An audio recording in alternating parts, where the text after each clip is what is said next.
একটি হ্রদে ৩টি মাছ বাস করত। প্রথম জনের নাম বুদ্ধিমান, সে দ্রুত সিদ্ধান্ত গ্রহণকারী। দ্বিতীয় জনের নাম দূরদর্শী, সে সতর্ক ও ভবিষ্যতের অনুমানকারী। তৃতীয় জনের নাম আলসে, সে ভাগ্যে নির্ভরশীল। একদিন হ্রদের কাছে দুই জেলে বলল, এই হ্রদে মাছ ধরবে। এই কথাটি শুনতে পেল দূরদর্শী। দূরদর্শী দ্রুত গিয়ে সবাইকে খবর দিল এবং সে সিদ্ধান্ত না নিরাপদ জলাশয়ে যেতে হবে। বুদ্ধিমান মাছটিও সঙ্গে সঙ্গে কিন্তু রাজি। আলসে মাছটি বলে, আরে বাবা, এত কিসের চিন্তা, ভাগ্যে আমাদের সঙ্গে থাকলে কিছুই হবে না, সমস্যা এলে তখন দেখা যাবে। দুর্দশা পালাতে পারলেও বুদ্ধিমান এবং আলসে পালাতে পারেনি। তারা দুজনে জেলেদের জালে ধরা পড়ল। বুদ্ধিমান মাছটি বুদ্ধি খাটিয়ে নিজেকে মৃত সাজিয়ে জলের উপর ভেসে রইল। জেলেরা তাকে মৃত ভেবে বিরক্ত হলো এবং জাল থেকে বের করে আবার জলে ফেলে দিল। জলে পড়তেই বুদ্ধিমান মাছটি সাঁতরে নিরাপদ জায়গায় চলে গেল। তাই দূরদর্শী হও, বিপদ নিশ্চিত জানার পরেও অপেক্ষা করা বুদ্ধিমানের কাজ নয়। সময় থাকতে সমস্যার সমাধান করা উচিত। বিপদের সময় বুদ্ধি ব্যবহার করো।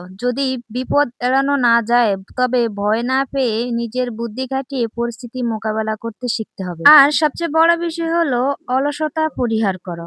ভাগ্যের উপর সম্পূর্ণ নির্ভর না করে কর্মঠ ও সতর্ক থাকাই সফল জীবনের চাবিকাঠি।